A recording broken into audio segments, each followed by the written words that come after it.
ఇప్పుడు ప్రస్తుతం పోలీసుల విచారణ తర్వాత వెలుగులోకి వచ్చింది ఈ కేసు. అసలు సౌరభ్ని ఎందుకు హతమార్చాలనుకుంది, అసలు ఆ భార్య ఇప్పుడు ఎక్కడుంది, అసలు ఏంటి వీళ్ళ ఇద్దరి మధ్యలో గొడవలు, అసలు ఈ సాహిల్ అనే వ్యక్తి ఎవరు, తన బెస్ట్ ఫ్రెండ్గా వ్యవహరిస్తున్నారు, మరి నేవీలో పనిచేసే ఆయన్నే అంత ఈజీగా కూడా చంపేసింది అని అంటే ఎంతటి మాస్టర్ అయి ఉండాలి.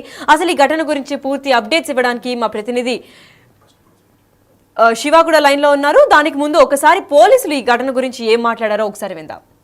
आज देर शाम थाना ब्रह्मपुरी पुलिस को इंदिरा नगर में एक मर्डर की सूचना मिली थी। सूचना के आधार पर पुलिस जब मौके पर पहुंचकर जांच पड़ताल एवं पूछताछ की गई तो पाया गया कि एक सौरभ राजपूत नाम के व्यक्ति हैं जो कि मर्चेंट नेवी में कार्यरत थे। ये 4 तारीख को अपने घर आए थे और तब से ही ये देखे नहीं गए थे।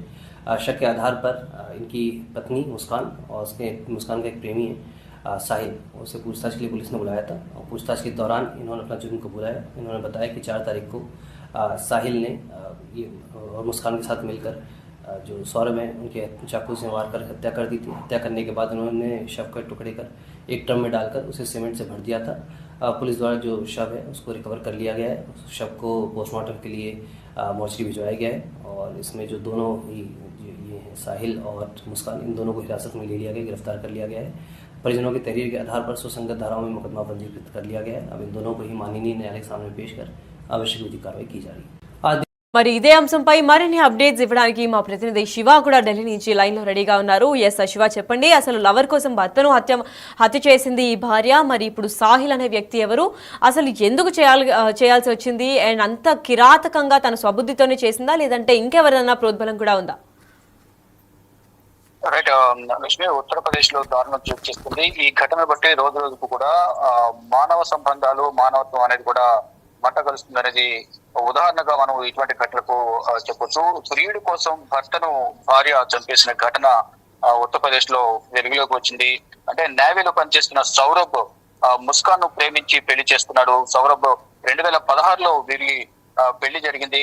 సౌరభ్ ఫ్యామిలీలో గొడవలు కూడా గతంలో జరిగినట్లు తెలిసింది. వీరిద్దరికి ప్రజెంట్ 5 సంవత్సరాల కుమార్తె కూడా ఉన్నారు. నేవీలో ఉద్యోగంతో భార్యకు ఉద్యోగం పేరుతో వేరే ప్రదేశంలో ఉన్న నేపథ్యంలోనే ఇద్దరి మధ్య గ్యాప్ ఏర్పడటం, ఈ నేపథ్యంలో వేరే వ్యక్తితో చనువుగా ఉండడం నేపథ్యంలోనే ఇద్దరి మధ్య అడ్డుగా ఉన్నాడనే ఉద్దేశంతో ఇటు ఎవరైతే భర్త సౌరభ్ ను అడ్డు తొలగించుకునేందుకు హత్య చేసినట్టు తెలుస్తుంది. డెడ్ బాడీని ముక్కలుగా కోసి సిమెంట్ తో కలిపి ప్లాస్టిక్ డ్రమ్ లో దాచిపెట్టినట్లుగా కూడా ముస్కాన్ అలాగే ముస్కాన్ ప్రియుడు సాహిల్ ఇద్దరు కూడా పోలీసుల విచారణలో తెలిసింది. అంటే భర్తతో టూర్ వెళ్ళినట్లుగా కూడా ఇరుగు పొరుగును నమ్మించే ప్రయత్నం అయితే ముస్కాన్ చేసింది. చివరకు బంధువులకు అనుమానం వచ్చిన నేపథ్యంలో టూర్ వెళ్లిన నేపథ్యంలో ఇన్ని రోజులు ఎందుకు ఉండాల్సి వచ్చిందనే దానిపై కొంత మొత్తం ఆచూకీ కొంత అందరినీ కూడా సమాచారం సేకరించిన నేపథ్యంలో కుటుంబ సభ్యులకు అనుమానం వచ్చింది. ఈ నేపథ్యంలోనే పోలీసులకు ఫిర్యాదు చేశారు.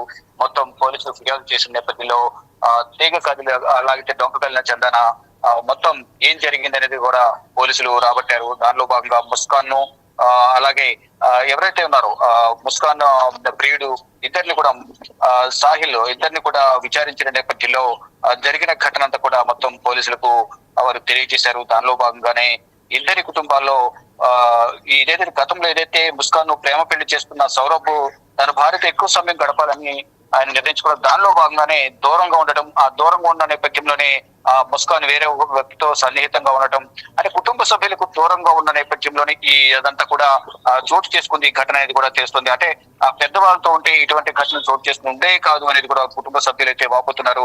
ఇద్దరు సుఖంగా ఉంటారని బయటకు వెళ్లారని అనుకోవడం తప్ప ఈ విధంగా జరుగుతుంది, ముస్కాన్ ఈ విధంగా దారుణాన్ని పొడగొట్టుందని మేము భావించలేదంటూ కూడా ఇరు సౌరవ్ కుటుంబ సభ్యులు అయితే ఆవేదన వ్యక్తం చేస్తున్నారు. ఒక కిరాయి ఇంట్లో కొత్త జంట సంసారం స్టార్ట్ చేసింది. 2019లో ఆ జంటకు ఒక కూతురు కూడా పుట్టింది అనేది కూడా చెప్తున్నారు. కానీ వాళ్ళ సంతోషం ఎక్కువ కాలం నిలవలేదు. సాహిల్ రూపంలో ఈ ఇద్దరి మధ్య వివాదానికి దారితీసింది. ముస్కాన్ సాహిల్ ఇద్దరు కూడా ఎవరైతే సౌరభ్ ఊర్లో లేని సందర్భంలో కానీ ఇంట్లో లేని సందర్భంలో కానీ వాళ్ళు షికార్లకు వెళ్ళడం కానీ ఇష్టానుసారం వ్యవహరించడం కానీ చేశారు. ఈ నేపథ్యంలోనే ఇటు సౌరభ్ అడ్డంకిగా మారిన నేపథ్యంలో పక్కా ప్లాన్ ప్రకారం సౌరభ్ ను హతమార్చి ముక్కలుగా చేసి సిమెంట్ లో కలిపి ఒక డబ్బాలో ప్యాక్ చేసి వారంతా ఈ దారుణాన్ని ఒడిగట్టినట్టు తెలుస్తుంది. 2023లో అంటే ఇద్దరి మధ్య సన్నిహితంగా ఉండాలనే నేపథ్యంలో సౌరభ్ అలాగే ముస్కాన్ దూరం ఎక్కువ నేపథ్యంలో అతను ఉద్యోగం కూడా మానేసినట్టు తెలుస్తుంది. తర్వాత మళ్ళా 2023లో మళ్ళీ న్యాయ ఉద్యోగంలో చేరాడు. పని కోసం దేశం విడిచి వెళ్లాల్సిన పరిస్థితి వచ్చింది. ఈ నేపథ్యంలోనే ఈ సంవత్సరం ఫిబ్రవరి 28, 2025 గత నెల 28వ తేదీన సౌరవ్ కుమార్తెకు 6వ పుట్టినరోజు కూడా చేసినట్టు తెలుస్తుంది. దానికోసం అతను ఫిబ్రవరి 24వ తేదీనే ఇంటికి తిరిగి వచ్చారు. సౌరవ్ దేశంలో లేని సమయంలో ముస్కాన్ సాహిన్ క్లోజ్ అయిన నేపథ్యంలో ఇద్దరు సౌరవ్ ను చంపేయాలంటూ కూడా డిసైడ్ అయిన నేపథ్యంలో మార్చి 4వ తేదీన అంటే ఈ నెల 4వ తేదీన ఫుడ్ లో స్లీపింగ్ పిల్స్ కలిపి సౌరవ్ ఇచ్చారు. మొత్తం అతను నిద్రలోకి వెళ్లిన నేపథ్యంలో నేవీ ఆఫీసర్ ఎవరైతే సౌరవ్ ఉన్నారో అతన్ని లవర్తో కలిసి భార్య అత్యంత కిరాతకంగా చంపేసిన ఘటన అయితే వెలుగులోకి వచ్చింది. ఓ కత్తితో శరీరాన్ని ముక్కలుగా కోశారు. డ్రమ్ములో ముక్కల్ని వేసి దాన్ని సిమెంట్ తో కప్పేశారు. ఇక సౌరవ్ గురించి ఇంటి పక్క వాళ్ళు ముస్కాన్ అడిగిన నేపథ్యంలో అతను హిల్ స్టేషన్ కు వెళ్ళినట్టుగా కూడా అందరినీ నమ్మించే ప్రయత్నం చేశారు. ఎవరికి అనుమానం రావద్దు అనే ఉద్దేశంతో సాహిల్ తో కలిసి సౌరవ్ ఫోన్ లో మనాలి వెళ్ళిన ముస్కాన్ సోషల్ మీడియాలో సౌరవ్ ఫోన్ తో ఫోటోలను అప్లోడ్ చేసింది. కానీ ఈ ఫోన్ కాల్స్ సౌరవ్ రియాక్ట్ కాకపోవడంతో అతని బంధువులు పోలీసులకు ఫిర్యాదు చేశారు. ఇక ఫిర్యాదు ఆధారంగా ముస్కాన్ సాహిల్ ఇద్దరిని కూడా పోలీసులు కస్టడీలోకి తీసుకుని ఇద్దరిని వారి స్టైల్లో విచారించిన నేపథ్యంలో అసలు విషయం బయటకు వచ్చినట్టుగా తెలుస్తుంది. ఆ శరీరం ఎక్కడ ఉంది అనేది వాళ్ళు అంటే మర్డర్ టైంలో మర్డర్ ను వారిద్దరు కూడా అంగీకరించారు. మర్డర్ చేసేమో మా ఇద్దరికి అడ్డు వస్తున్న నేపథ్యంలోనే ఇటువంటి ఘటనకు జరిగిందనేది కూడా వారు అంగీకరించారు. అయితే పోలీసులకు డ్రమ్ము దొరికినా దాన్ని బ్రేక్ చేయడం అనేది అంటే సిమెంట్ లో కలిపి చేయడం వల్ల నేపథ్యంలో అదే డ్రమ్ లో వేసిన నేపథ్యంలోనే ఆ డ్రమ్ ను బ్రేక్ చేయడానికి కూడా అక్కడ కొంత ఇబ్బంది ఉన్న నేపథ్యంలోనే అది కొంచెం శుద్ధితో దాన్ని పగలగొట్టే ప్రయత్నం చేశారు. డ్రమ్ ను మార్చికి తీసుకెళ్లి అక్కడ ఆ డ్రిల్ మెషిన్ తో సౌరవ్ శవాన్ని వెలికి తీశారు. మొత్తంగా చూసుకుంటే మర్డర్ జరిగిన 14 రోజుల తర్వాత అతని బాడీని పోలీసులు గుర్తించారు. నిందితులు ఇద్దరిని కూడా కోర్టులో ప్రవేశపెట్టిన నేపథ్యంలో మెరిట్ సీట్ పోలీసులు వారికి రిమాండ్ విధించినట్టు కూడా తెలుస్తుంది. రిమాండ్ లో వారిద్దరిని విచారించి కీలక ఆధారాలు సేకరించే అవకాశం అయితే కనిపిస్తుంది. అంటే ఇప్పటికీ వారిద్దరు అంగీకరించారు కాబట్టి వీరిద్దరు ఇంకెవరైనా ఉన్నారనే కోణంలో కూడా పోలీసులు దర్యాప్తు కొనసాగిస్తున్నారు. Lakshmi. Right, thank you so much for the information Shiva.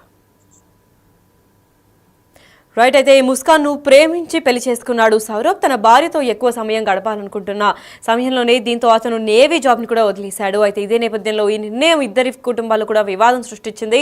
దాని తర్వాత సౌరభ్ ఇల్లు విడిచి వెళ్ళిపోయాడు. దాని తర్వాత కొన్ని రోజుల తర్వాత కూడా కిరాయి ఇంట్లో ఉండి కొత్త జంట సంసారం స్టార్ట్ చేసింది. మరి 2014లో ఈ జంటకు ఓ కూతురు కూడా పుట్టింది. కానీ వాళ్ళ సంతోషం కూడా ఎక్కువ కాలం నిలవలేదని చెప్పుకోవాలి. సాహిల్ అనే స్నేహితుడి ముస్కాన్ రిలేషన్ ఉన్నట్లు కూడా సౌరభ్ గుర్తించాడు. దీంతో ఆ జంట మధ్య గొడవలు స్టార్ట్ అయ్యాయి. దాని తర్వాత డివోర్స్ తీసుకుందామనే నిర్ణయానికి వచ్చిన తర్వాత మళ్ళీ ఆ కూతురు ఉంది అని చెప్పే ఆ ధోరణిలోనే ఆలోచించి మళ్ళీ వెనకడుగేశారు. మరి సౌరభ్ గురించి కూడా ఇంటి పక్కన వాళ్ళు అడిగినప్పటికీ ఆ సమయంలో అతను హిల్ స్టేషన్కు వెళ్ళినట్లు కూడా చెప్పిందామే. ఎవరికి అనుమానం రావద్దు అని ఉన్న ప్రదేశాన్ని అంటే ఆ సౌరభ్ ఫోన్ కూడా తీసుకొని వెళ్ళి తనతో సాహిల్తో కలిసి సౌరభ్ సోషల్ మీడియా అకౌంట్ ద్వారానే తను ఉన్న హిల్ స్టేషన్ పోస్టులు కూడా చేసింది. కాల్స్కి రెస్పాండ్ కాకపోవడంతోనే అతని బంధువులు కూడా పోలీసులకు ఫిర్యాదు చేశారు. మరి ఫిర్యాదు ఆధారంగా ముస్కాన్ ఇంకా సాహిల్ను పోలీసులకు కస్టడీలోకి తీసుకున్నారు. వాళ్ళను ప్రశ్నించిన తర్వాత ఆ టైంలో మర్డర్ను ఒప్పేసుకున్నారు వాళ్ళిద్దరు.